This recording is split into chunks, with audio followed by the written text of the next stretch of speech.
All right. I think I've got the live feeds going. All right. And we're right on the money. So we'll go ahead and we'll begin. And we'll open with a word of prayer. Actually, we're going to talk about a prayer request for just a minute.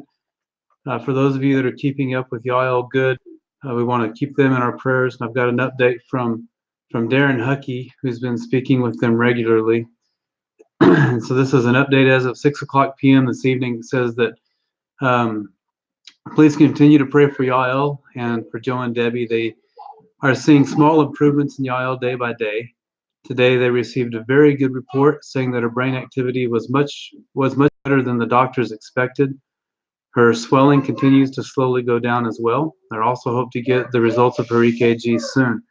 Yael is not out of the woods yet by any means. She's still in ICU and receiving constant attention with machines still fully responsible for the activity of her heart and lungs. They met with so many doctors each day. He said probably 20 different doctors.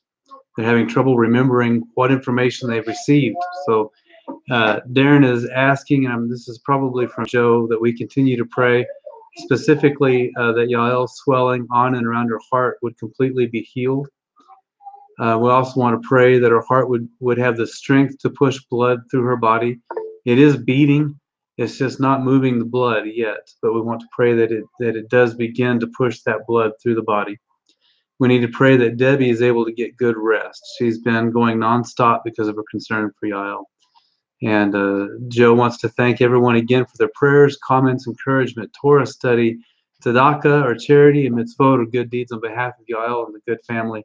They're reaching heaven. Don't stop. Blessings to all. And so with that said, tonight our study will be dedicated or in memory of not in memory, but in the merits of Yael. So, and for the good family.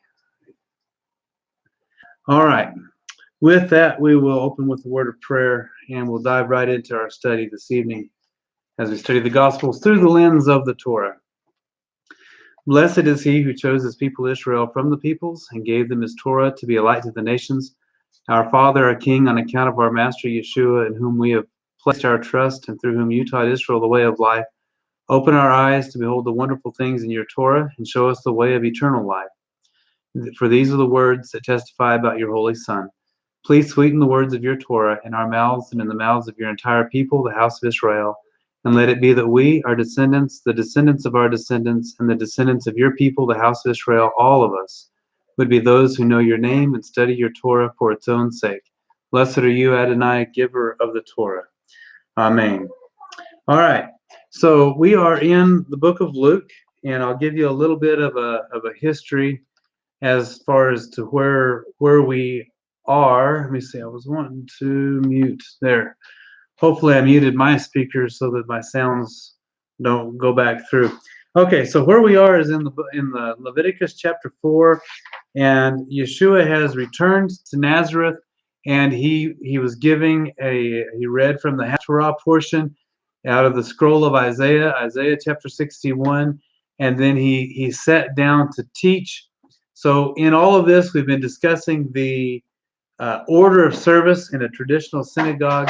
And for those of you that attend a Messianic congregation, you're going to find that your services are probably very similar in the order. And Beit HaDarex is, of course, no exception.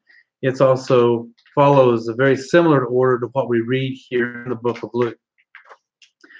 Speaking of Beit HaDarex, these lessons that we've been doing now for almost a year are located in a couple of different places. They're located on my Facebook page as the live recordings.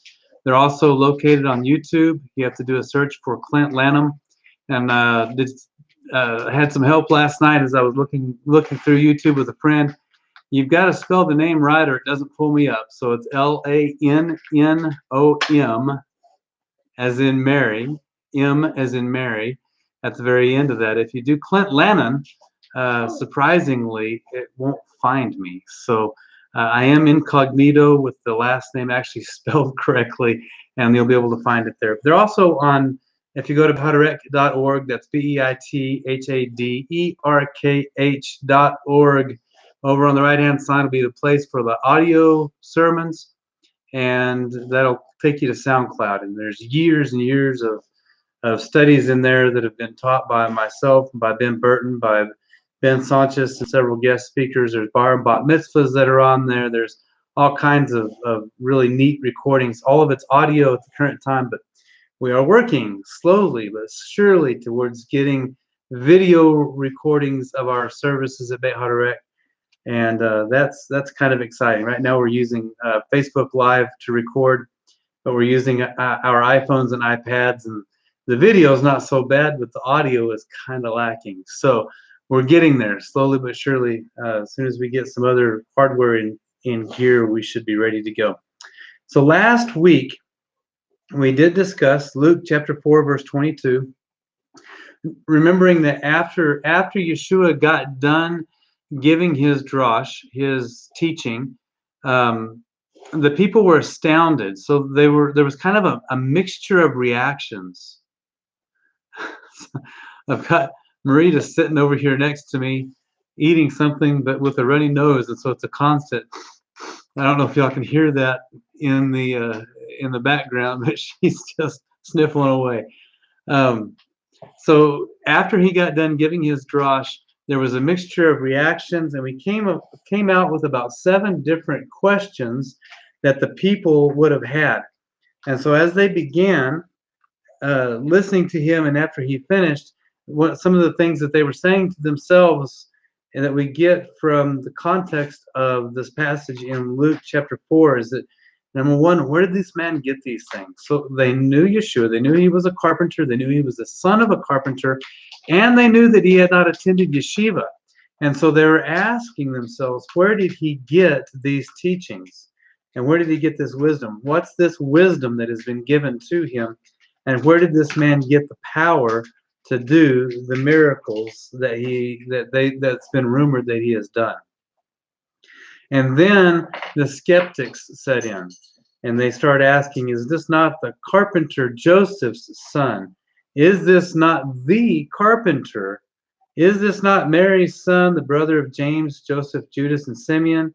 Are not his sisters here with us? And so as soon as they are astounded by his teaching, they're also begin to be a little skeptical. What is this man that he thinks he can come in here and teach with such wisdom and authority? We know who he is. We know that he is simply a carpenter, and that he's a carpenter's son, and that there's nothing special about this man. This gives us an insight to his growing up. It would appear from the context of Luke that Yeshua did not demonstrate anything supernatural as he was growing up. So the people did not realize that this boy, as he was a boy, was anything outside of a regular young Jewish lad, and that he just didn't demonstrate anything that would have alerted the people to the fact that he was the Messiah.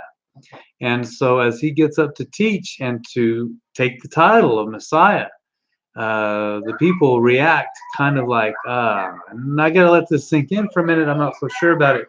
And we're going to find that as this progresses on this Sabbath day, they don't buy it at all. And so let's see what happens. So we've read through him giving his drosh, and then in Luke chapter 4, verse 23, heal yourself, and just as we have heard you have done in Capharnaum, do the same here in your native town, Nazareth. So in that sense, the people are asking, prove it to us. Prove that the rumors that we have heard, prove that the things that you have just said, prove that they're true. We want to see it for ourselves. So as that goes on, we're going to pick up in Luke chapter 4, verse 25. Is going to be our focus for the night.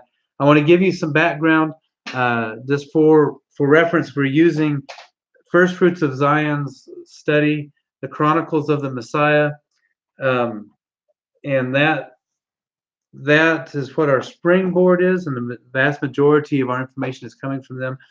They use a translation of the New Testament called the Delitzsch translation, and so we'll read that. We'll also use the New American Standard as a translation. So using the New American Standard, I'm going to go back to Luke chapter 4, verse 20, and I'm going to read down through verse 30 so that we have a context for where we're going to be studying tonight. So Luke chapter 4, verse 20 says, and he closed the book and gave it back to the attendant, and he sat down. Remember that in the times of Yeshua in the synagogue services, you would stand to read the scriptures, but when you were ready to teach, you would simply sit down, and everybody else would gather around you to listen to the teaching. So he sat down, and the eyes of all in the synagogue were fixed on him, and he began to say to them, today the scripture has been fulfilled in your hearing. And all were speaking well of him, and wondering at the gracious words with which were falling from his lips, and they were saying, is this not Joseph's son? And he said to them, no doubt you will quote this proverb to me, physician, heal yourself. Whatever we have heard was done at Capernaum, do here in your hometown as well. And he said, truly I say to you, no prophet is welcome in his hometown. But I say to you in truth, there are many widows in Israel in the days of Elijah, when the sky was shut for 3 years and 6 months, when a great famine came over the land. And yet Elijah was sent to none of them, but only to Zarephath in the land of Sidon, to a woman who was a widow. We'll be covering that specifically. And there were also many, verse 27, and there were many lepers in Israel in the time of Elisha the prophet, and none of them were cleansed, but only Naaman the Syrian. And we'll touch on that as well. And Siri hears me say Syrian and thinks I'm talking to her. All right. Verse 28, and all the people in the synagogue were filled with rage as they heard these things, and they got up and drove him out of the city and led him to the brow of the hill on which their city had been built in order to throw him off the cliff. But passing through their midst, he went his way. All right, so we're definitely wanting to cover that last little piece. There's a lot that takes place on this Sabbath that we want to talk about. But the first place we're going to go is to Elijah and Elisha. So Eliyahu and Elisha, and we want to talk about them for just a moment. So the master contemplated his cold reception in Nazareth, and he compared himself to the prophets Elijah and Elisha. Now, I want to read to you a footnote regarding these two prophets and some of the things that are taking place here. So this says, notice that according to the master, the drought in the days of Elijah lasted 3 years and 6 months. James repeats the tradition. It did not rain on the earth for 3 years and 6 months. That's in James 5:17. 1 Kings 18:1, though, says that Elijah went to Ahab in the 3rd year, seemingly implying that the drought did not last beyond 3 years. This tradition is unique to the apostolic community. Rabbinic opinions shorten the duration of the drought rather than lengthen it. For the apostolic community, the 3 years and 6 month time frame carried eschatological significance. And if we get a chance to do the prophets, we'll study that more at that time, which, if all goes accordingly, next year we'll be doing the study of the prophets live, not online, but live as a Torah club out at Beit Haderek. This year we're doing Shadows of Messiah. Last year we did Unrolling the Scroll. So if we ever get around to doing it online, it'll be an interesting topic.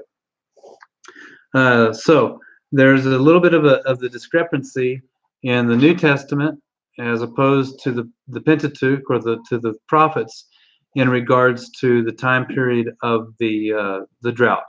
But nonetheless, it's 3.5 years. 3.5 years does have apostolic meaning behind there, because Yeshua's ministry was going to be 3.5 years. Okay. Now, according to Lancaster, says he too would take his ministry elsewhere. So let me start over with this. The master contemplated his cold reception in Nazareth and compared himself to the prophets Elijah and Elisha. He too would take his ministry elsewhere. Both Elijah and Elisha carried out their respective ministries in the Galilee. But there's some really interesting stuff that takes place here. Pay attention, because replacement theology is going to creep in on us if we're not real careful. So these two, Elijah and Elisha, are the local hero prophets. Just as the Lord sent the prophet Elijah outside of the land of Israel to provide for a Gentile woman, Yeshua would leave Nazareth and take his prophetic ministry elsewhere.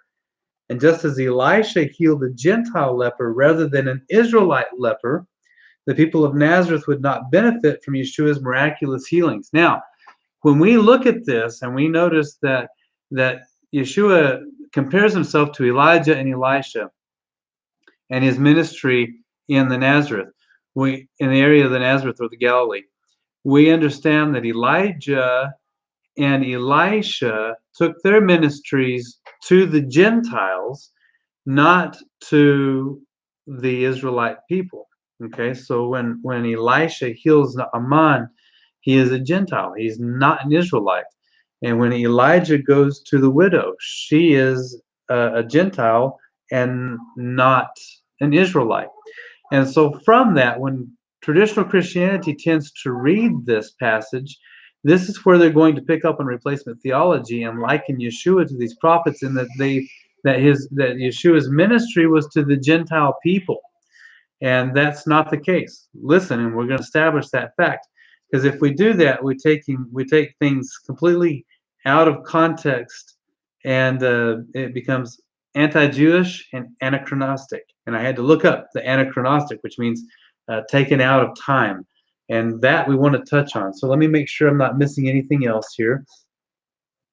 Luke, chapter 4, verses 25 through 27.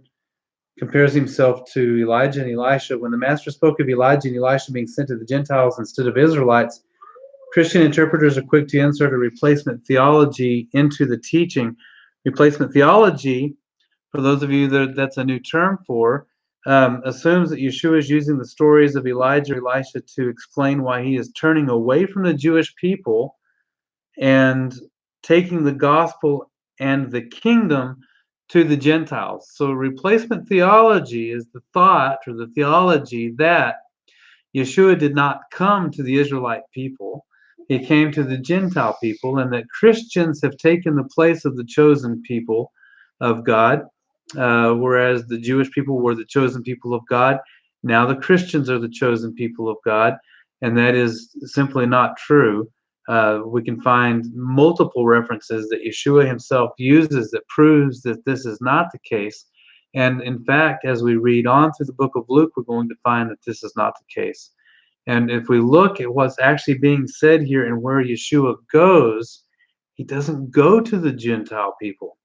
He in fact, he tells them, he says, I have not come to you. I've come for the lost sheep of Israel, the Jewish people, not the Gentiles. The ministry to the Gentiles happens way later and is primarily carried out by the apostles, Paul in particular, and Stephen.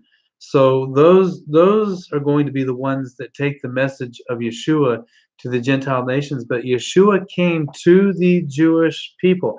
And it's very important that we establish that fact as we read through the Gospels in our chronological study. Okay? Lancaster says this interpretation is both anti-Jewish and anachronistic. Yeshua was not rejecting a Jewish ministry in favor of a Gentile ministry. He had no intention as yet of taking his message or ministry to non-Jews. The Master's words should not be misunderstood as demonstrating the faith of Gentiles over and above that of Jews, and hence justifying Gentile Christian replacement of the Jewish people. Okay, so that's just not going to be the case. And as we continue to read through here, Lancaster says, not long after leaving Nazareth, we haven't gotten there yet, but as we read in our scriptures, we're going to, but not long after leaving Nazareth, he sent his disciples out to cleanse the lepers, much like our prophet Elisha did, except these lepers are actually going to be Jewish lepers, not the Gentile leper like Naaman. Okay? He did not send them to find Gentile lepers like Naaman. Instead, he told them, do not go in the way of the Gentiles, rather go to the lost sheep of the house of Israel. And that's found in Matthew chapter 10, verses 5 through 6. So Matthew records that Yeshua gives instruction to his disciples not to go to the Gentiles. So this cannot be taken as a replacement theology passage. It doesn't fit, doesn't work. While in the area of Sidon, where Elijah provided for the Phoenician widow and raised her son from the dead, Yeshua also encountered a Sidonian Gentile woman. She begged him for a miracle on behalf of her daughter, and he told her, these are the words of Yeshua himself, he told her, I was sent only to the lost sheep of the house of Israel. That's in Matthew chapter 15, verse 24. Matthew 15:24. Yeshua himself says, I didn't come for you. I came for the lost sheep of Israel. It's not to be taken as a discouragement. Yeshua did come for the Gentile people, just not yet, not as we're reading this. And so if we read this in context, replacement theology cannot creep in, and we want to keep that at bay. We don't want replacement theology creeping into our gospel study. We've got to read this through the lens of the Torah and in the context and the time frame in which it was meant to be understood. And so in this passage, make sure I'm clear, Yeshua did not come to teach replacement of the Jewish people by the Christians. Contrary to that, he was sent only to the Jewish people, the lost sheep of Israel. Okay, now Yeshua is not rejecting the Jewish people. Instead, he was explaining why he would leave Nazareth and take his ministry elsewhere, namely into Capernaum and the north shore of the Lake Galilee. All right, very good. Now we've established that. Now let's take some more looks at what's going on here, because I wished I had the ability, and my technology is just not quite there yet, to show some maps, because the maps would add some better understanding to where we go with the rest of this passage. But for right now, you'll simply have to take my word for it, and or pull out your biblical maps. And if you've got a topographic map, that would even be better. So when we read through the rest of this, it says that the people of the synagogue were filled with rage as they heard these things, and they got up and they drove him out of the city and led him to the brow of the hill on which their city was built, in order to throw him down the cliff. Now this introduces some problems in our text, and namely that Nazareth is not built on the brow of the hill, and in fact it's kind of nestled up into a little bowl at the base of some hills, and so it's not on a hill. I want to read Lancaster's commentary on this. He does a good job of explaining kind of what's going on here. It says that the master's comments about Elijah and Elisha did not go over well with the people. The people of Nazareth understood his point. He was comparing himself to some of the greatest prophets that ever lived, while comparing them to the backslidden and idolatrous people of Israel in the days of Ahab and Jezebel. Okay, so the people, the congregants of the synagogue of Nazareth, they didn't like what he said at all. They didn't like him taking the liberty of comparing himself to two of the greatest prophets in history, and they didn't like him comparing them to backslidden Israel. Okay, and so they got really, really frustrated with him. I was thinking of a story, and I'm trying to figure out how to do it so that it doesn't come out as Lashon Hara. Lashon Hara is speaking evil against somebody or maligning someone, and I don't want to do that, and I don't want to do it even unintentionally. I don't want to do it. But we had a speaker come one time to Beit Hadarech, and this is public, so I certainly don't. We all came to an understanding after this was over, but in the midst of this teaching, he taught something contrary to what Ben Burton and I teach at Beit and what the congregation stands for. And in that teaching, he was teaching that the temple, the third temple that was going to be being built, was the temple of the Antichrist. And that as God fears, as believers in Yeshua, we should not be advocating the rebuilding of that temple. And I'll tell you, there was a rebellion at hand, okay? Because no one, I wouldn't say no one, but some of us, myself in particular, and Ben also, was very, very offended by that teaching.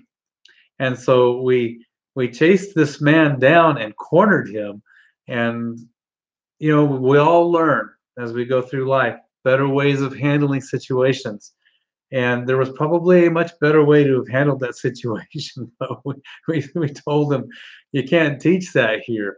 And the next time he came through and he was about ready to teach, there was a discussion before the teaching took place that says you can't teach that here, and so he changed his topic and talked about something totally different. Uh, I kind of liken that to what's going on here.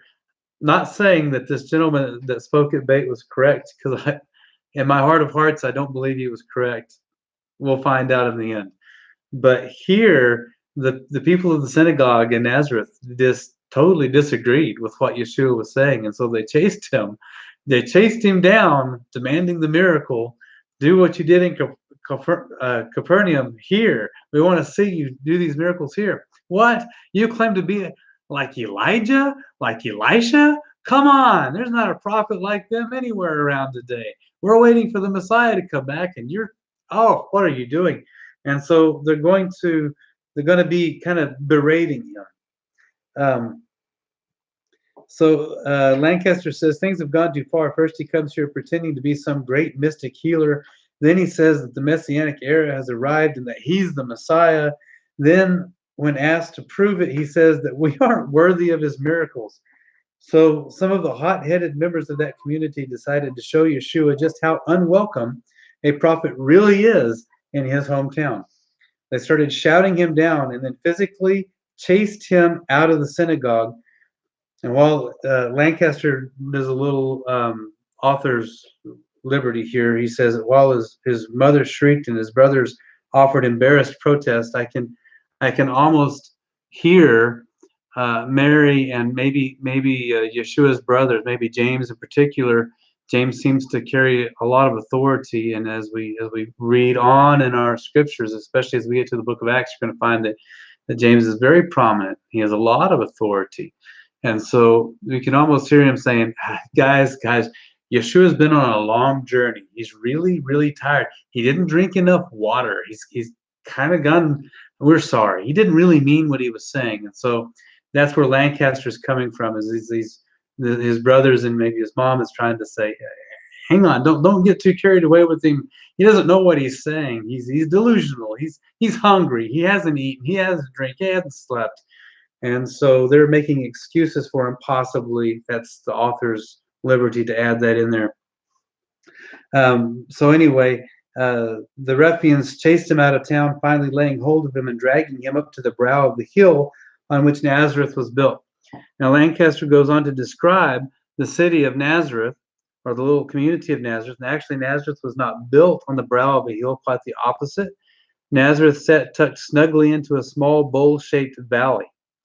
They might have walked him up to the top of a hill, which we will have to get into some of this. We're going to get into a little more of it probably next week if I get as far as I want tonight, in what are the prohibitions of the Sabbath. And there is a prohibition on the kind of work that can be done on a Sabbath, the distance that can be walked on a Sabbath, things that can and can't be done to avoid breaking the Torah commandments that you shall observe the Sabbath and you shall not work on the Sabbath.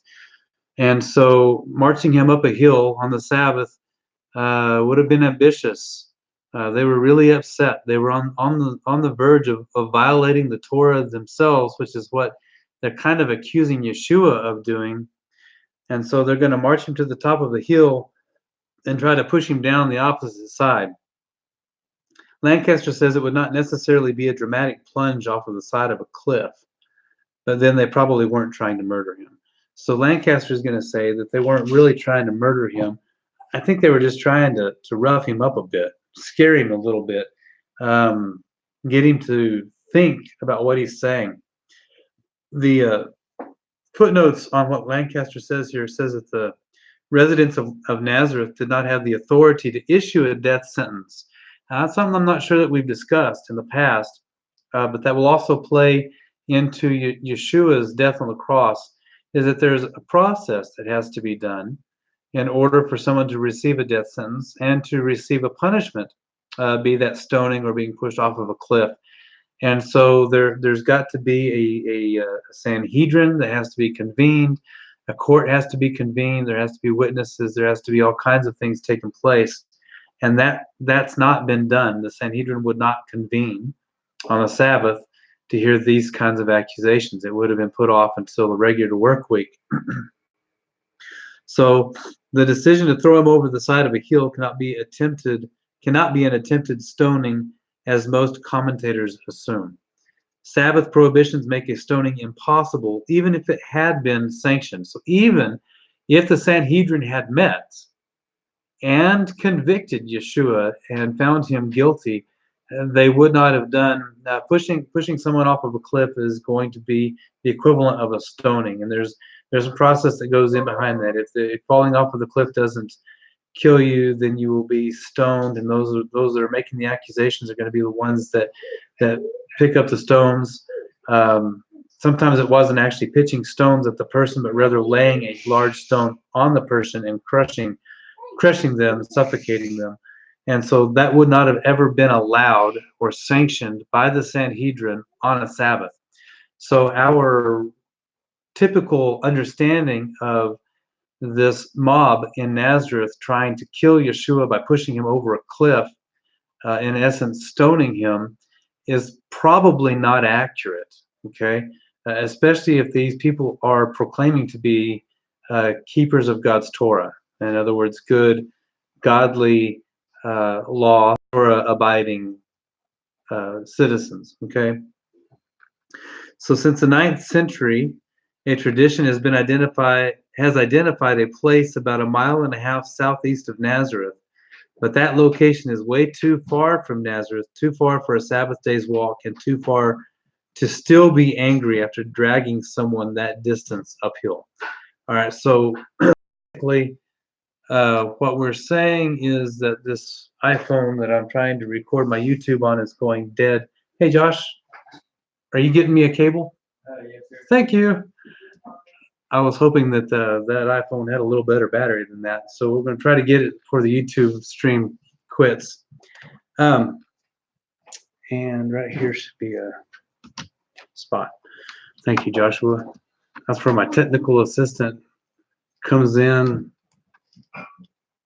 very handy too. Oops. All right. Oops. Stand by. We're having technical difficulties. There we go. All right.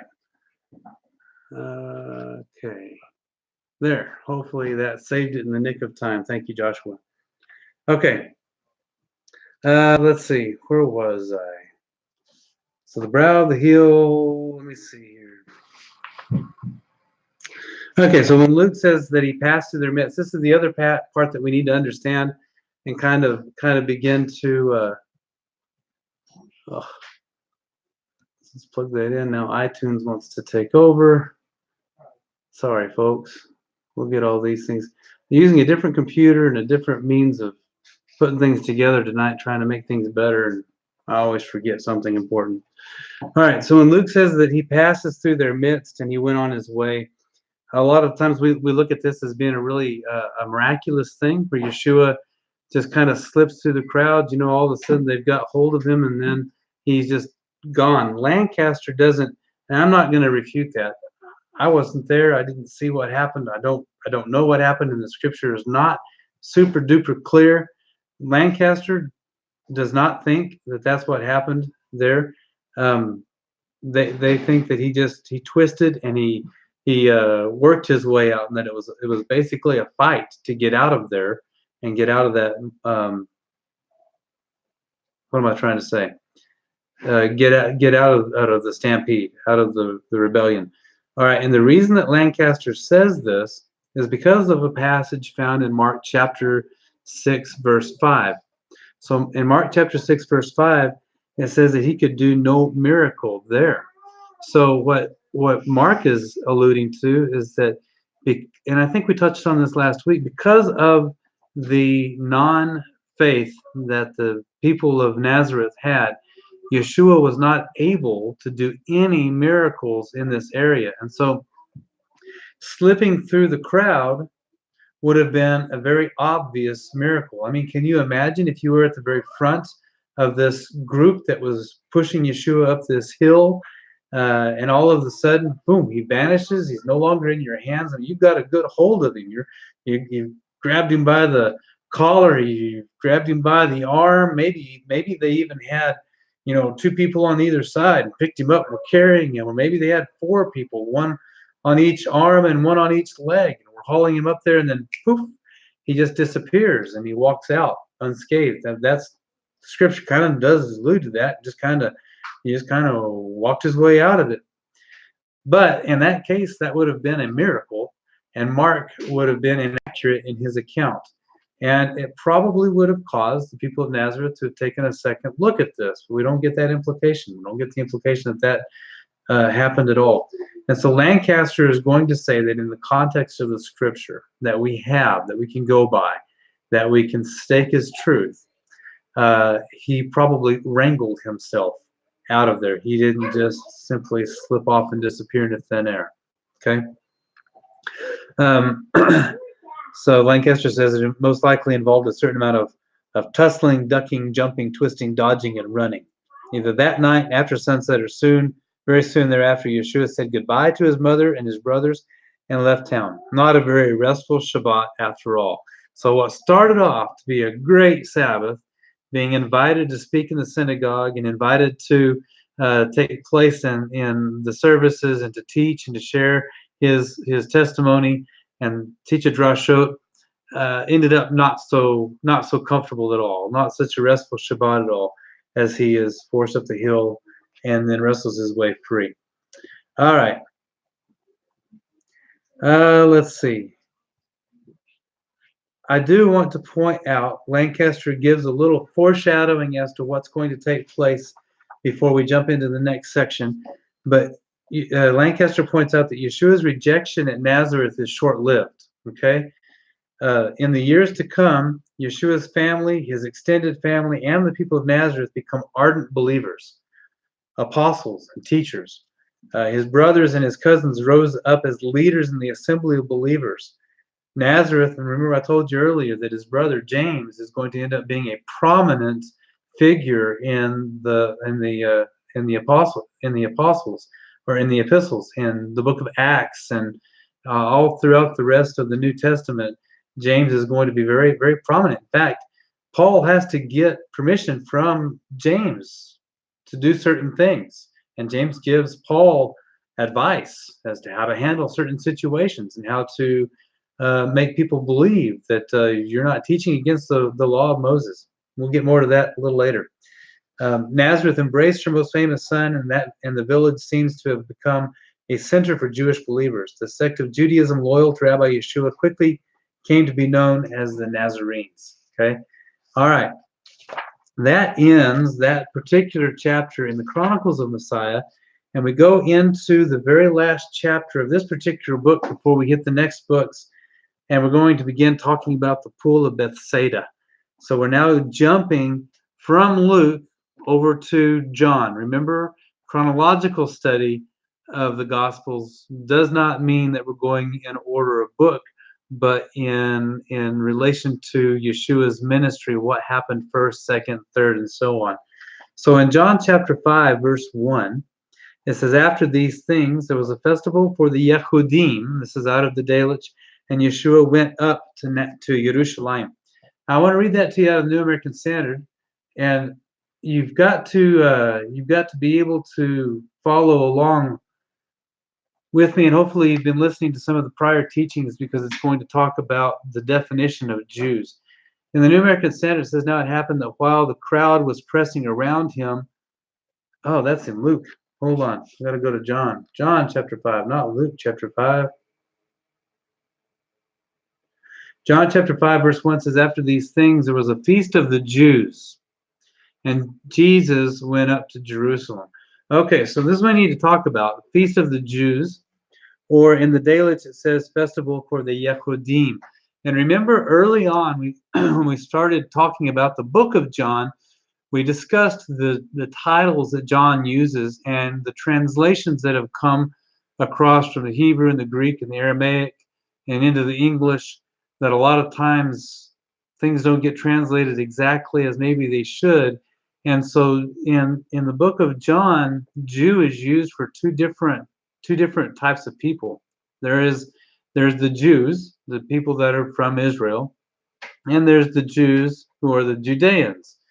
And you'll have to go back and listen to all the discussion on that. Don't have time to do it again tonight, but somewhere back in the archives, there's some discussion about that, and that's going to come into play right now when we're trying to figure out what Yeshua is doing. Now, remember that Yeshua just got to Nazareth, and he had left Jerusalem after a festival.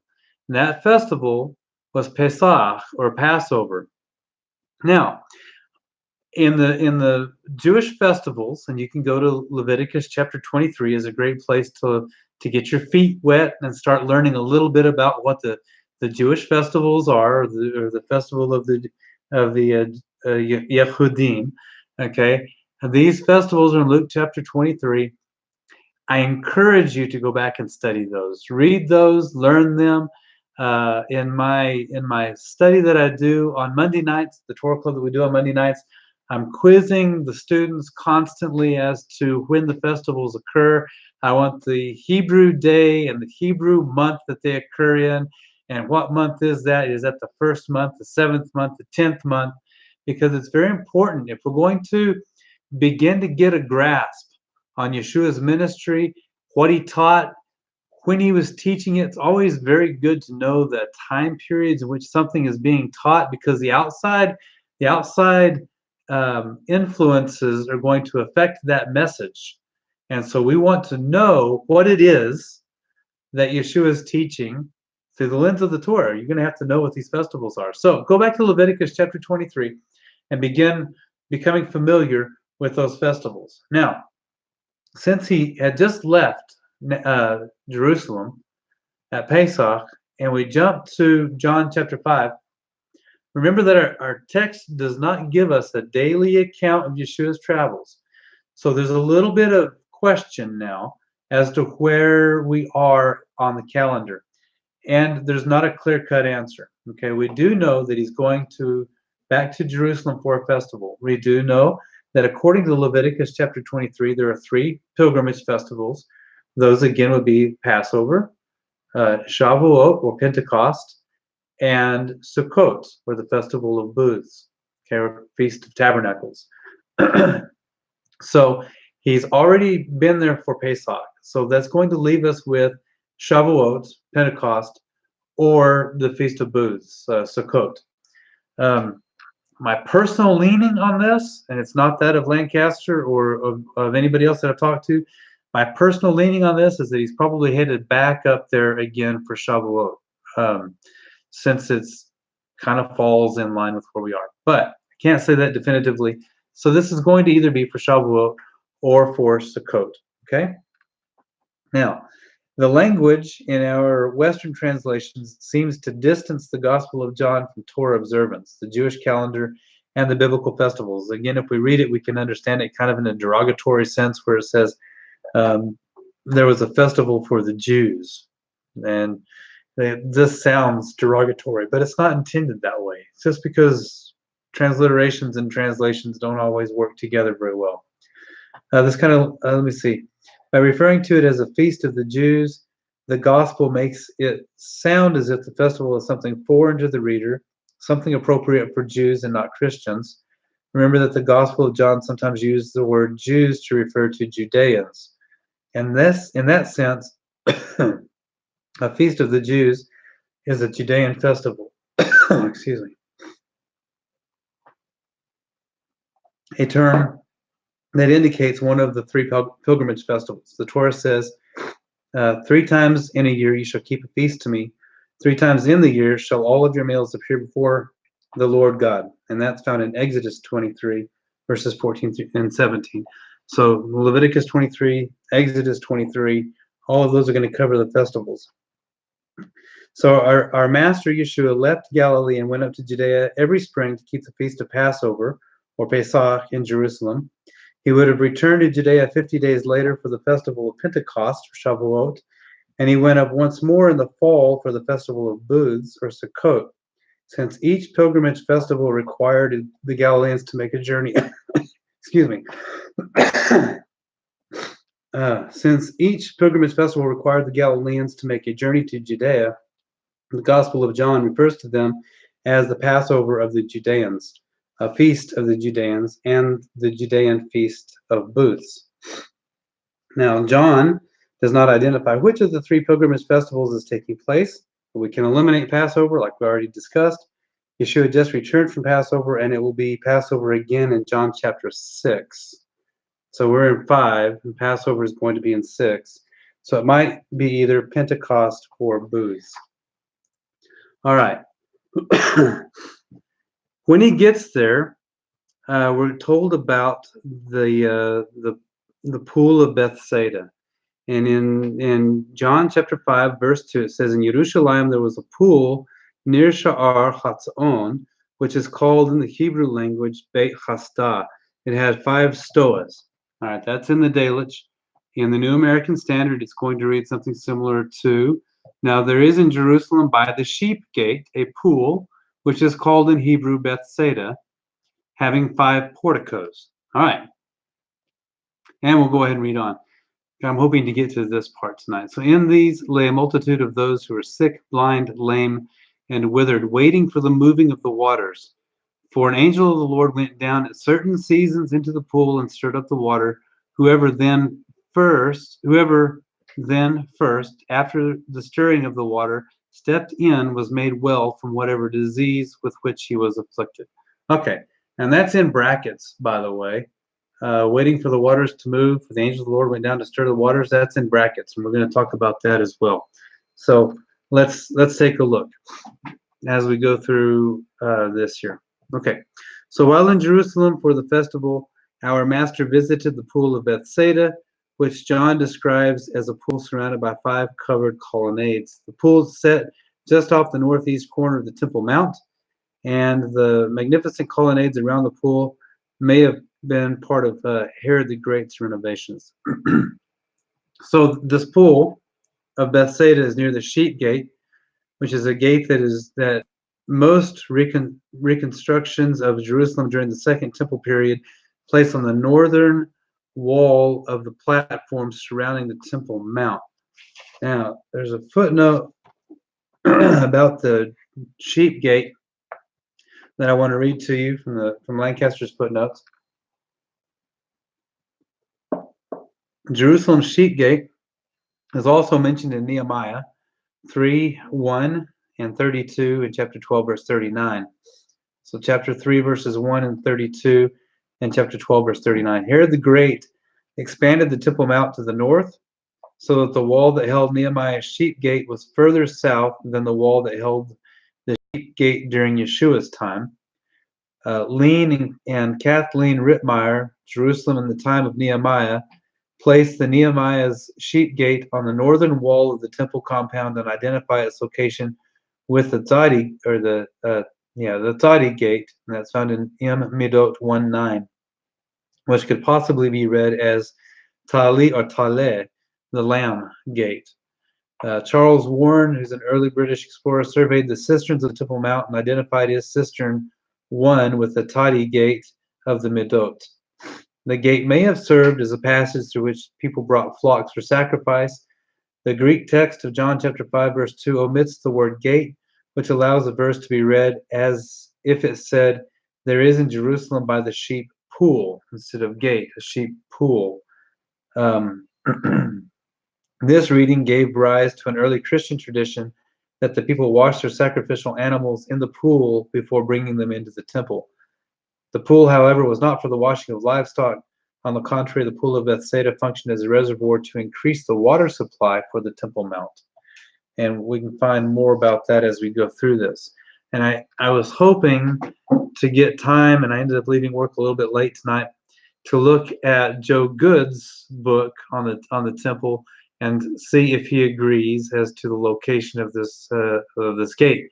But I didn't have an opportunity to do that tonight. I really wished I'd had taken the time or the opportunity to have done that. And I apologize for not looking specifically at what he has for the northern gate, or the sheep gate.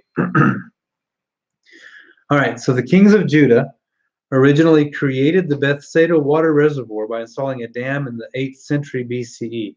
Isaiah refers to the same reservoir as the upper pool on the highway to the washer's field. A second dam in the days of Simon the Righteous, 2nd century BCE, created a second reservoir, in other words, the second pool. And until Herod engineered the pool of Israel during his Temple Mount renovations, the double pools of Bethsaida provided the main water supply for the temple and Upper Jerusalem. Now, one of the things that would be interesting to do at some point is to study the layout of the Temple Mount and the amount of water that would have been necessary and needed on the Temple Mount.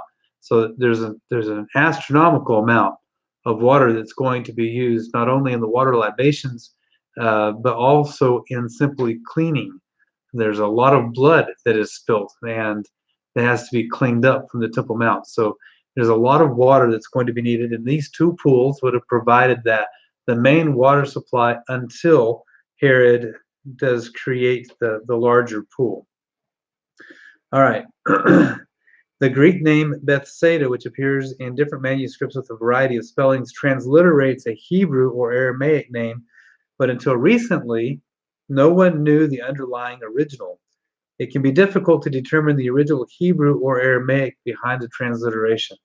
Scholars often interpreted Bethsaida as a transliteration for Beit Hasda, which roughly translates into the English as the house of mercy. But the discovery of the Dead Sea Scrolls finally cracked the riddle. One of the scrolls refers to the pools in Jerusalem called Beit Eshtatayim, which might mean the house of two springs. And if you're wanting to look that up at some point, you can find that in the copper scroll from Cave 3.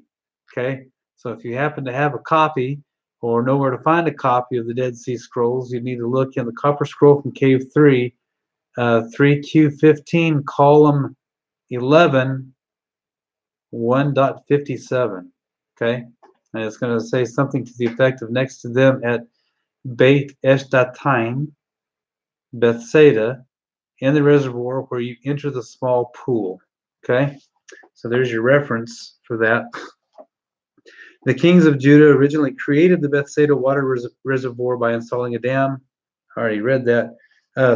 When it talks about Beit Eshtatayim, that has a dual ending in the name, Beit Eshtatayim, which indicates the two pools. Okay.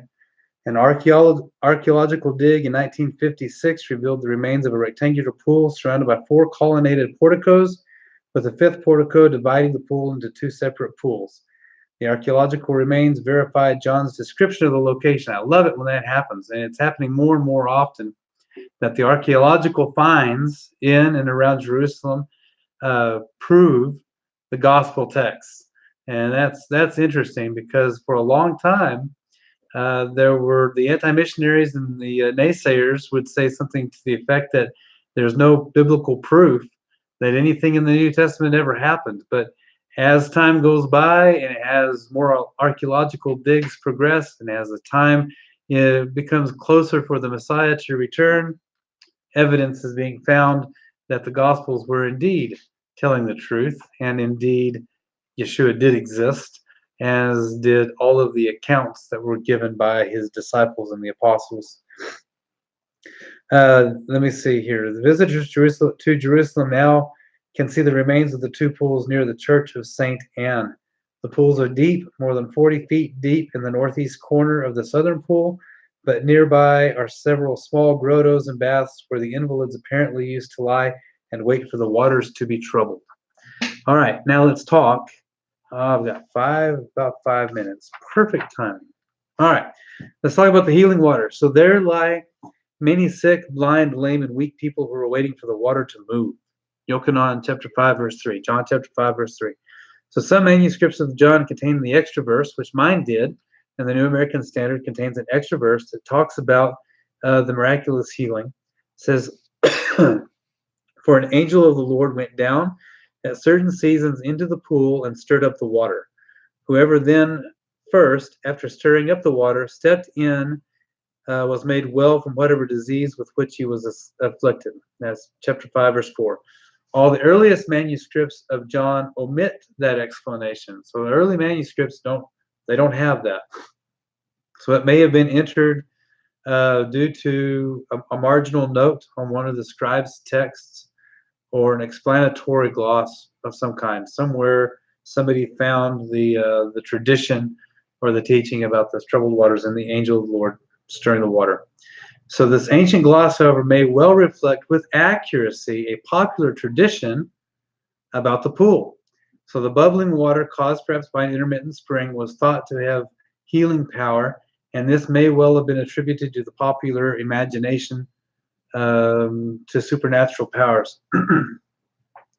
Though the variant is not attested in all manuscripts, the entire story is inexplicable without it. So you've got to have that somehow, the knowledge of what's going on here, the legend, so to speak, the folklore, in order to understand why it's important that Yeshua is going past by the pools of Bethsaida. The sages never mention the pool of Bethsaida, but rabbinic literature often associates spirits with pools, rivers, bathhouses, and other bodies of water. Lightfoot points out similar traditions about the healing quality of certain springs and pools. The biblical text tells us the story of Naaman's healing dip in the Jordan, which we talked about Naaman earlier. Apparently, the Jewish tradition of an angel that stirred the water from time to time persisted even into the days of the Roman occupation. The Romans identified the miracle with their own religion, and during the course of digging up the pools of Bethsaida, archaeologists uncovered 2nd and 3rd century remains of a Hellenist Roman shrine to the Greek god, I'll butcher this one, oh boy, Asclepius Serapis, a healer god of the Roman pantheon. So there was talk about the healing powers of this water even into the Roman occupation. And during the Roman occupation, I can't remember the date exactly. Let me see. I may have it right here. Let me see. No, I don't. Yeah, in the 2nd and 3rd century, Jerusalem was no longer a Jewish city. Hadrian banned the Jews from the city and rebuilt it as a Roman colony named Isla Capitolina. All right, so there's definitely something to the healing quantities of this of these pools. We're going to stop there because next week, God willing, we're going to get into signs. The 3rd sign of Yeshua's ministry, the healing that takes place, the fact that it takes place on the Sabbath, and the fact that Yeshua orders this man to carry his mat on the Sabbath, which, according to Jewish halakha, is a prohibition. All right. So the question's going to come: did Yeshua, did he break the Torah? Did he violate the law? Because if he did, remember from our early studies, Deuteronomy chapter 13:1 is our litmus test for a prophet. Anyone who does contrary to or teaches contrary to the law is a false Messiah, a false prophet, and his punishment is to be stoned, put to death. So we're going to look, because these are going to be the questions that come up. Did Yeshua break the Sabbath? Because if he did, he's not the Messiah. Oh, so what do we do with this man who might have broken the Sabbath? We'll leave it there. Finally, a cliffhanger, a good one to leave note on. All right, thank you for joining us tonight. We're praying that you have a great and a blessed week, and that you will study your scriptures. Study your scriptures. Go back and read about the festivals, the Leviticus chapter 23, Exodus chapter 23. Go back and read about the Sabbath and what you're supposed to and not supposed to do. Moses taught extensively on that. There's long passages about those things that we are to and not to do, and then we can look at Yeshua and see what did he do and was it right. And so we look forward to these things. Well, it might answer a question: was Yeshua really our Messiah? And I'll give you a little bit of a trailer to that, or I can't remember what you call it, but yeah, he's our Messiah, or he is our Messiah. Please remember Yael Good in your prayers, and continue to lift up that entire family If you're interested in ways in which you can help their family, shoot me a message either on Facebook or YouTube, or if you've got my email or whatever, text me, and I can get you the information on how to donate to the Good Family, because they would certainly appreciate your gifts, and more specifically, they'd appreciate your prayers. All right, so let's pray. We'll end, and we'll see you next week. Blessed are you, O Lord our God, King of the universe. Thank you, Father, for tonight. Thank you for an opportunity to study your word, your Torah, your gospels through the lens of the Torah. Father, we love you. We praise you. We thank you for Yeshua. We thank you for his ministry. We thank you for things that we have learned and the things that are yet to be learned. Father, I pray that you would especially be with Yael Good this evening, that you would continue to place your healing hands upon her, as Yeshua is our great, our mighty physician. May you please heal this young lady completely of all of the things that are plaguing her body. I firmly believe that the adversary laid siege on her organs, on her heart, back on the 10th of Tevet, which was the day that commemorates the siege of Yerushalayim. Father, I pray that you would come against the adversary and that you would defeat his siege, that you would break that siege, and that you would restore life, that you would breathe into this young lady and give her life. Father, we love you. We praise you and we thank you.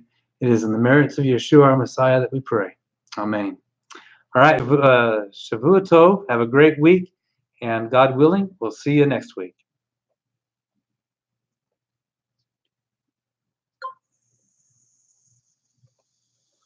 All right.